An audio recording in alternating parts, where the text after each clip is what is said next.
This is Jefferson Mason here with Dr. Dish Basketball. Really excited to be joined by Greg Stiemsma, a former professional basketball player and also college basketball player as well. He's currently working with the Minnesota Timberwolves in the NBA.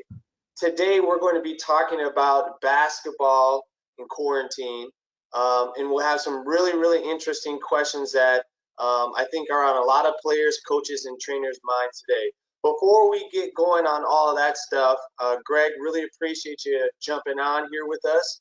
How are you holding up over that way? Yeah, no problem. Happy to be here. It's different, man. It's definitely different to see not just the basketball world, but the sports world kind of come to a screeching halt here. It's been definitely a transition, but we're getting through it. That's awesome to hear. So, I think what's on a lot of people's mind is just this whole coronavirus thing and how it's affecting everybody's lives, like you mentioned. What do you think about all this?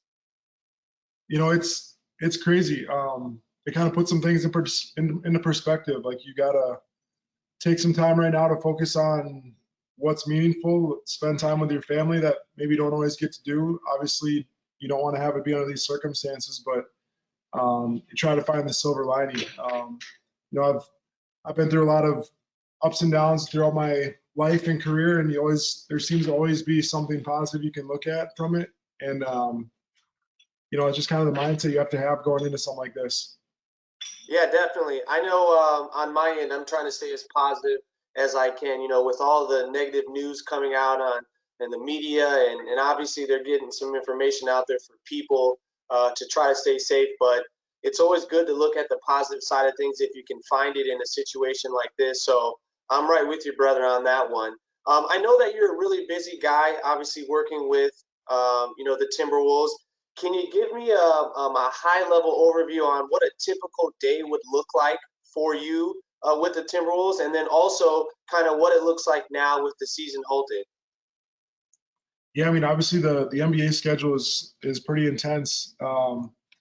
I've only been out of it for, what is this, like 3 years, I think, and I almost kind of forgot what the travel schedule seems to be for these guys, but it's pretty intense.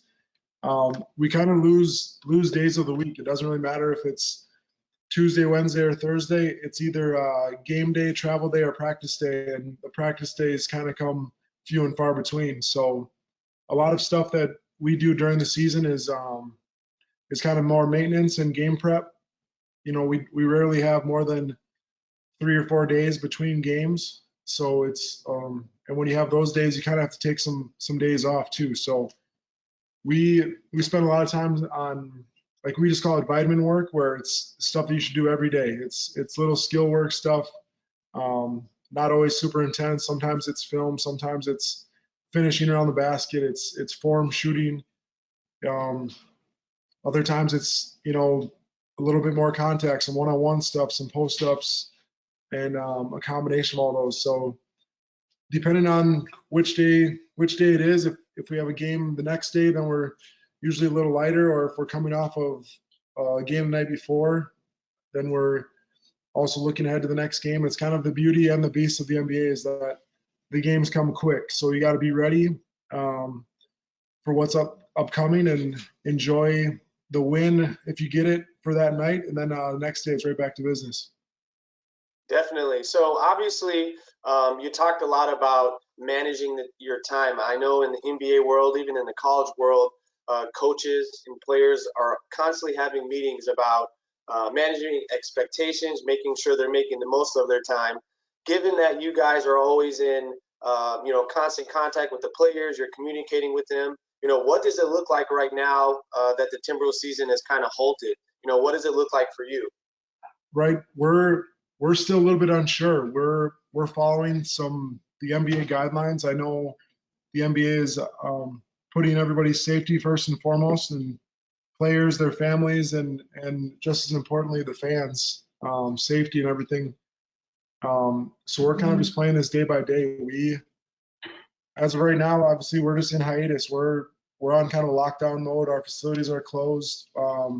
We've been in contact with our guys through social media, FaceTime, texting, calling, stuff like that. But that's kind of the challenging part. That's, you go from spending most of your time with these guys to now all of a sudden it's not just us that's stopped it. It's like we're told we're not allowed to. So it's been an adjustment for us. It's definitely been an adjustment for our players. They want to get back in the gym.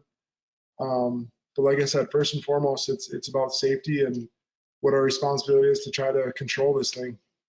Definitely. Well, you know what? I really commend, you and the Minnesota Timberwolves and the NBA for doing your part in making sure we're doing our justice on our side of providing safety for all the players and hopefully slowing down the spread of this virus. It's just absolutely crazy times right now.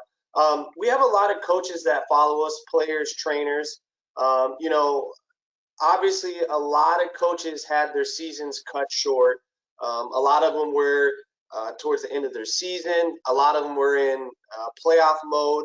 I know in Minnesota here on the girls' side, a lot of teams were in the last final couple games of the section finals in the state tournament here. What would you suggest current coaches be doing right now, given that most of all the seasons are canceled? Yeah, I think now is kind of that, time in limbo. I touched on a little bit earlier about this is kind of the time to put things in perspective. And obviously, I know a lot of us, including myself, basketball seems to take over our world and our lives for a big chunk of it. But at the same time, it's a game, it's a sport that we're lucky enough to play and be a part of. And when it's taken from us in a situation like this, then you kind of got to just take a step back, and maybe a little bit of time away from the game is okay right now. Again, focusing on your family and safety for everybody around you, and the kind of the idea of you kind of try to control the things that you have control of, and that's kind of what you're going to spend your time on and focus on right now. But there is obviously a lot of downtime now where it might give you some time to go back and look at some plays, some games, some strategies that you may want to change, things you did well, just maybe a little self-evaluation right now too, to see where you're at and start planning ahead for the future. Obviously, the future is so unknown right now, but we gotta hope and pray that 6-7 months from now, when we're trying to gear our season back up, we should be all in the clear. So maybe a little extended off season at this time, but definitely there's some time to take a step back, and then when you're ready for it, a little self-evaluation and some some time for some personal growth. If there's been a book or a webcast or a podcast, something that you've been putting off because you haven't had the time to do it or to read it or to listen to it, I think now is a great opportunity for some self-growth as well. I agree wholeheartedly, and I do believe that you would agree with me saying that coaches out here need to be leaders for their players, and they need to lead by example, and maybe taking a step away from the game and doing some self-evaluation, learning through podcasts, different online sources is the best way for players and coaches to move forward. But a lot of these players are looking for direction, and I think that coaches can help them in that aspect of making sure that they're staying out of gyms with large amounts of people, so they can stay healthy, so that when the time does come and kids can get back in the gym, they can start putting in work. Everybody's healthy, safe, and sound. So really appreciate your feedback on that one. So as a player, you played for quite a while. I did myself. It's difficult. I know even myself, I have an itch to get into the gym, and I got to hold myself back. Not only are majority of the facilities closed here, we have a gym space at the office, and we've kind of quarantined that whole area. And I've really, really had to hold myself back from going in there and getting shots up, even though, I'm not playing professionally anymore. As a player, how would you handle this time at home? And what are a few things that you would suggest players work on? Yeah, I think for me, kind of looking through the span of my career, it kind of depends on where I would be in order of how I would handle this. If I was high school, college level, then it would be yeah, a little bit of a unknown time. Look, you'd be looking for some leadership of, as a player, you get so routine orientated and kind of structure, you kind of crave that coaching. So you're kind of looking for somebody to tell you what to do and how to handle it. And when we're in a situation that nobody's ever been through before, it's hard to see what maybe the right answer is for that. So as a coach, that's your opportunity to lead these guys of let them know what they should be doing, what they shouldn't be doing, all that. But if I was kind of joking with my wife before that, as I moved on in my pro career, I think if something like this would have happened, I would have been camped out in my cabin up in northern Wisconsin with probably the doors locked and you know holding tight for a while. So I probably would have taken some time away from the game, but then that only lasts for a certain time too. Like I said, I think now as a player, it is important to work on some you know evaluation stuff. What could you have done as better as a player? Where do you want to get to? Look at some comparable guys. Who do you want to be like? What are some guys that you played against, or what are guys you look up to? What do they do? How do they approach the game? Um, and there's a million books out there. There's podcasts, like I said, all kinds of avenues in order to find that information. So I think it's a great time to just maybe step outside your comfort zone a little bit in some growth, some personal growth. And it just kind of depends on what level you're at. And if you can get somebody to tag along with you to read a book or to jump in on a podcast and have some dialogue with that. Technology obviously can be a beautiful thing to keep people connected, and it doesn't take much for everybody to start, a podcast or whatever it is at the same time and talk about some options and some opinions and what guys feel about certain things. So it's definitely, even though we're kind of, the social distancing and all that thing going on, you can still pick up the phone and call and text your teammates. And if you're a leader on the team, now is a great opportunity as well to challenge some of your guys to be reading certain things, to listen to things, watching tape, watching film, watching YouTube clips, everything else. I think it's more of a mental preparation right now than it is a physical.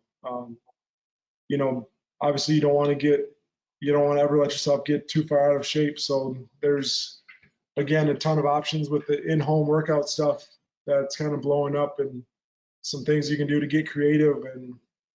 And again, as a team leader, you could challenge guys to, the push-up contest, and, you know, get creative with in-home workouts of challenging guys who can do more squats or sit-ups or push-ups, everything else. That there's definitely things you can do around your house where you don't need much equipment for, to keep yourself in somewhat good shape.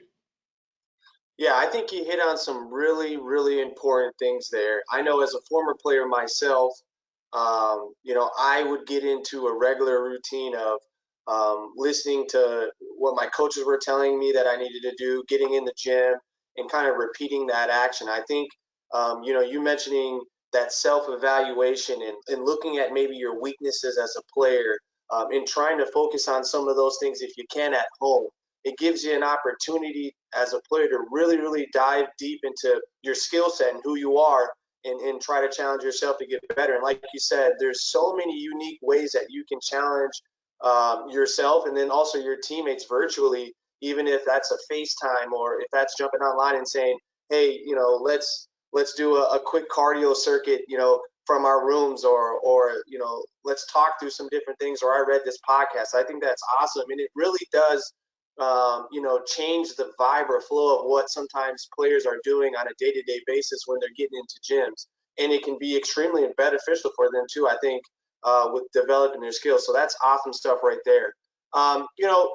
It's a difficult time for a lot of players and coaches at the collegiate level, obviously high school, being that it was towards the end of the year. I know for me personally, when I was getting recruited in high school, I was lightly recruited, had some scholarship offers, but didn't know necessarily where I was going to go. I really got recruited hard by several colleges, one that I ended up actually signing to towards the end of the year. Actually, some of these coaches came and watched me during the state tournament.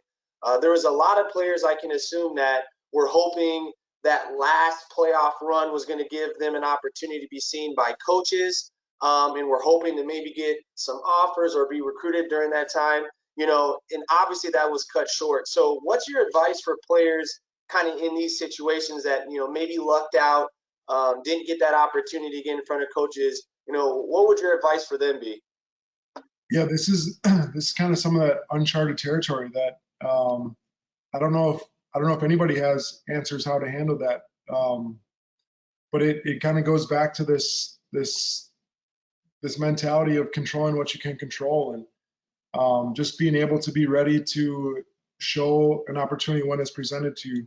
Um, you know, my pro career, I was not very well known coming out of college. I spent some time overseas and in the D League, and had a couple of workouts with NBA teams early on, and the NBA especially, it's all about opportunity, and you have to impress the right people at the right time, and things just need to kind of fall together. And so when you try to push for things that aren't really meant to be at the time, I think that can be a frustrating habit. And so I think right now, like I said, it's kind of uncharted territory of nobody really knows how to handle this, but I don't think it's worth stressing out about or trying to worry about or feeling sorry for yourself of that certain things didn't work out, because there's going to be an opportunity in the future where things will work out if they're meant to do that. And I think for some of the collegiate level guys, I think, aren't they, correct me if I'm wrong, but aren't they getting like an extended year of eligibility or something like that, where they may even have a whole nother season to prove what they can be doing as a year older in college. I mean, that can make a huge difference if you're 19, 20, 21 playing against guys who've been around a college program for 5, 6 years now. So I think it just boils down to the controlling what you have control of and worrying about those situations. I think it's easier said than done too. It's everybody wants certain things to fall in place the way that they see it, and just got to have some faith that things will work out the way they're meant to work out. I agree, brother. I mean, I live my life personally that way, where we live in an imperfect world. We don't know what's going to happen, when it's going to happen. We don't know about our own personal health. We don't know when the next opportunity is going to come. We don't know when a virus is going to shut down the world. But I do love, and I want to highlight the fact that you said, be ready when your opportunity presents itself. And for a lot of kids, they feel like they've lost their opportunity in this. But I think what you were saying is, hey, continue to be ready. You never know when that chance or that opening will come. And I absolutely believe that in myself, because I, experienced that in my career as well, of not really knowing what's going to happen next, and really believing in the process, and really believing that whatever's meant to be is going to happen, and I'm going to make the most of it.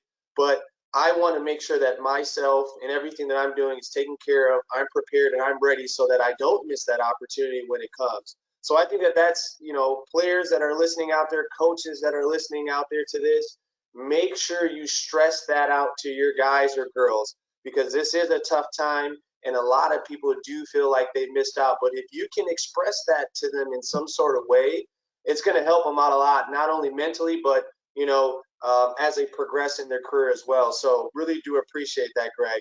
Now, you know, with that, there's so much confusion with what's happening now. I mean, even in the NBA world, it's touch and go, and in the college world, it's touch and go as well. I know that there's different rules and regulations that colleges have to follow with speaking to players and so on and so forth. But if I'm a player at this moment in time, is it okay for me to reach out to a coach, or maybe try to send them some film, or if I want to be proactive with what I'm doing, or even my high school coach, is it a good idea to stay in communication with them? What are your thoughts on that? Yeah, I think it's a great time for players to step up and show leadership roles, and that's part of it is pick your coach's brains. Like, what do they see? What do they do? What do they Why do they make certain decisions? Not to call into question, but just to try to learn from it. If they want to seek any clips, or what could they study, or what should they be even looking up to study? Younger players especially. I mean, when I was in high school, I would have, me and my coach didn't always see eye to eye, and it was definitely immaturity on my level of thinking I had some answers that I, you know, definitely did not. And that's some stuff that comes with age, and you figure things out. But I think players right now, the best thing you can do would be reach out, and any type of knowledge you can be gaining from all the stuff we talked about before, the podcast, everything else, books. But there's nothing like hearing it from the guys who have watched you develop and grow throughout the season, throughout your career, whatever it is. There might be stuff that they want to let you know, but they're not sure how to present it. And if you're the one that initiates conversation, I just think that goes above and beyond making certain guys step up and stand out. And if you want to be a leader on your team the following year and go into the future, you talk about opportunities. Here's a great one right now to step up as one of the guys, like to organize something as a team through social media, through using technology. You could be talking to coaches, contacting coaches, seeing whatever you guys can do to get better and to help each other. If there's stuff that you want to know from one of your teammates, it could be a combination of things. There's just a lot of information that can be, and I would almost say needs to be transmitted right now between coaches and players. And it doesn't matter who initiates it. I think it's even better if the player is the one that reaches out and asks for certain things. Yeah, definitely. I mean, it is a time to really see who the leaders on the team are. And like you said, I mean, it doesn't have to necessarily be the coach or the captain of the team. This is a great opportunity, I think, for players of all skill sets, whether they're freshmen, sophomores, juniors, or varsity players, whether they're the best player or the last person on the bench. It's an opportunity for people to step up and really bring everybody together. And one of those things is making sure that you're in communication, with your coaches and your teammates, with what you're doing, and obviously making sure that expectations are met within reason during these times. So incredible advice there. Now we have, like I mentioned, a lot of facilities, majority of facilities, especially here in Minnesota, high schools are closed down. Gym access is limited. Not everybody has, hoops at home. Not everybody has courts at home. If it was you didn't have a basketball hoop or anything like that, what's one or two maybe drills that you would be doing right now, or what would be a favorite drill for you? I was actually doing this the other day with my daughter in her playroom. I had a basketball laying around, and I was laying on my back, kind of doing form shooting. Like like I said, I've been retired for a while, but there's something about just laying on your back, the flicking the ball with your wrist with that nice straight extension and release, and having it come straight up and straight down. I used to do that a lot when I was growing up as a kid too. It just the more you get the feel and the touch of the basketball in your hand and coming off your fingertips, it can help not just your jumper, but your finishing around the rim, all that kind of stuff. Obviously, your body control and all that comes into it too. But the more you can just feel the basketball in your hand, that's an easy way to if you want to even call it, get shots up without a basket. I think that's just a good way to not feel like you're going to lose your touch, lose your ability, because you're still kind of getting that jump shot feel, or kind of the concentrated form of just feeling the ball in your hand. I think that's probably the one basketball thing I'd probably suggest you work on. And then again, there's other stuff that you can do physically with body weight stuff. I mean, the more you can control your own body while you're playing basketball, the better. I mean, you look at some of the best players in the world, they're not overly gigantic, strong guys. I mean, you take LeBron out of there, as kind of a freak athlete, but the weight room is an important piece of a basketball player's, of their life, but also it's not just to bulk up. You don't need huge muscles to play basketball. You need to be able to control your body. And a lot of that starts with your core and your abs, and everybody can find enough space on the floor to do some jumping jacks, do some squat jumps, to be able to control your own body is I think the biggest thing. I mean, like I said, you don't need to be this super huge muscled strong guy, but some of the strongest guys I played with are guys who are just incredibly strong in the core. They know how to control their body. They can take contact because, again, it all just goes back to your core. And the more you can do just planks and planks, push-ups, sit-ups, all the kind of stuff that you don't need any specialized equipment for. It just kind of goes back to that and being able to know where your foot placement's going to be, and all that just stems from holding that core tight. So I think laying on your back, shooting, getting as many reps up over and over, wear that wrist down a little bit, get that forearm burning, and then anything with your core, with just straight body weight stuff. I think those are two pretty good ways to still feel like you're doing something and getting actually something out of it. Yeah, definitely. I mean, you talked a little bit about core. A lot of things you mentioned didn't even involve a basketball. Tell me, with your professional playing career, how important was it to master your footwork?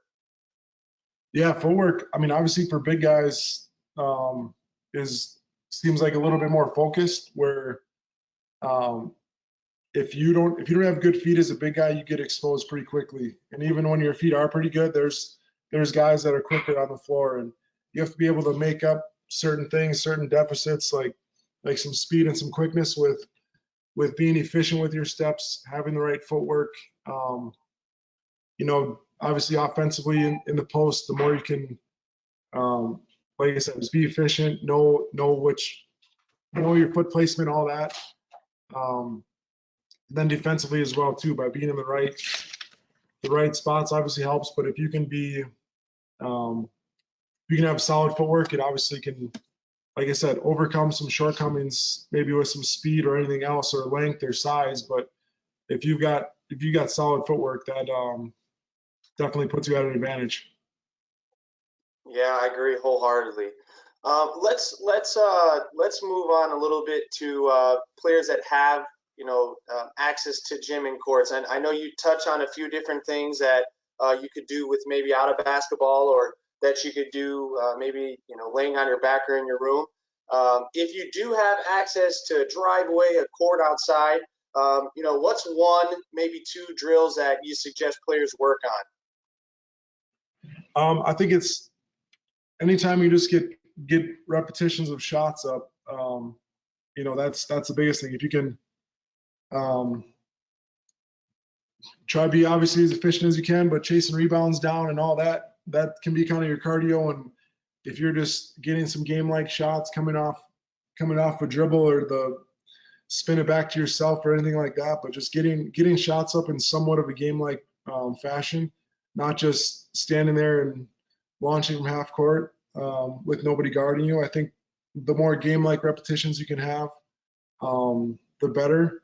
And then I think just work on maybe a progression of footwork stuff in the post. Work on a face up, and then a face up with one dribble, and then a face up with a spin back. A face up with a pump fake, spin back. Finish on the other side. There's just a bunch of progressions you can go through, and working on your footwork in the post by yourself, and you got to treat it like somebody's guarding you. It doesn't do you any good just to be out there kind of lollygagging around, just not taking it very serious. But the more you can visualize somebody guarding you, whether that's jumpers, or even in the post, you got to be a little bit creative when you're out there by yourself, and that's really the way you can see some gains and get better by being out there for an efficient amount of time. Obviously, if you have some free time, then by all means still have fun and go out there and goof off as much as you want. But when it's time to kind of get some training in and get some real work done, if you only got a limited amount of time, then you got to take it a little more serious and pretend somebody's guarding you. Make some things more game-like situations. Definitely. For us, I think we're very, very fortunate on the Dr. Dish side, because right now have so many customers, so many families, so many trainers and people that have some of our machines at home. We have players that are able to get out there and get a ton of shots up, learn. I mean, we even actually were fortunate enough to have you in the dish lab, Greg, going through some post action, some pick and roll action, some things that players could actually just go online to our YouTube and look into and work on. So, coaches, why we talk about these skills and drills that you can do, families as well, players, make sure that you do check out our website as well. Our products, our shooting machines are great for home. This is actually, one of those perfect situations where if you are second home, an opportunity to get a ton of shots up. And again, there's so much knowledge, like Greg mentioned, that is out there, and we provide that for our players and our parents and our coaches as well. Now, moving and changing topics a little bit here. If you had to pick 3 players to be on your NBA team or to start an NBA team for whatever particular reason, and maybe even some that you played with, who would they be? Oh man, that's tough. Put me on the spot. I'm a big LeBron fan. I've been playing against LeBron for longer than I want to admit. But being able to see what he's done on and off the court, to be an example of a leader and kind of doing things the right way, it'd be hard not to take him. Played with Anthony Davis in New Orleans with the New Orleans Pelicans on his, I think it was his 2nd or 3rd year in the NBA. To see the steps that he's grown to become the player that he is, he's another guy that would be pretty fun to be around. Then I should probably pick a point guard, and I'm going to jump around a little bit. I'm going to go with Rajon Rondo, a guy that I played with in Boston. I think the game comes so easy to him that I think he gets bored with it at times, and that's what can lead to his sometimes turnovers and stuff. It's just because he tries to make the game harder than it needs to be because he gets bored with how easy it comes to him. So, yeah, man, that there's a lot of good options out there, but speaking from experience, guys that I've played against and with, I'd probably pick those 3. Definitely. You know what? I'm with you on that one. There's so many out there that you could choose from, depending on the type of player or coach or person you are. I know from my side, I love guys that can score the basketball, but I also love guys that want to do everything else, to make their teammates better and that are leaders on the court as well. So, for me, if I was to choose 3 players, I would circle around guys that that could score the basketball, that could play defense, and that were good teammates as well. That was one thing that I always noticed when I was coming up in high school and in college, and then also when I played professionally, how much of a joy it was to play with guys that loved to compete and wanted to get better and were great teammates. It always made the season a lot more fun, and you wanted to work for the guy next to you. So really appreciate you. I know you're in a tough spot, putting you on the spot there with 3 players, but I really do appreciate you answering that question for me. Greg, you know what? We really do appreciate you taking the time out of your day. I know there's a million other things that you could be doing right now. We really appreciate you spending time talking to me and giving coaches and players an opportunity to hear from a guy that's not only played, but coaches at the highest level. For us, we want to continue to provide value in a vast variety of ways at Dr. Dish Basketball. If you players and coaches and parents out there are looking for more information on our shooting machines, make sure you visit us at drdishbasketball.com. If you're looking for some skills and drills, we have our YouTube page, Dr. Dish Basketball. We also have our IG and other social accounts, Twitter. We even have a Pinterest and LinkedIn as well where we feature stuff, Dr. Dish B-Ball. Make sure to check us out there. Greg, my man, we really do appreciate you. Jefferson, good to talk to you, man. Anytime. All right. Stay safe, and we'll talk to you here soon. Sounds good. Take care. All right. Take care. Thanks. Bye.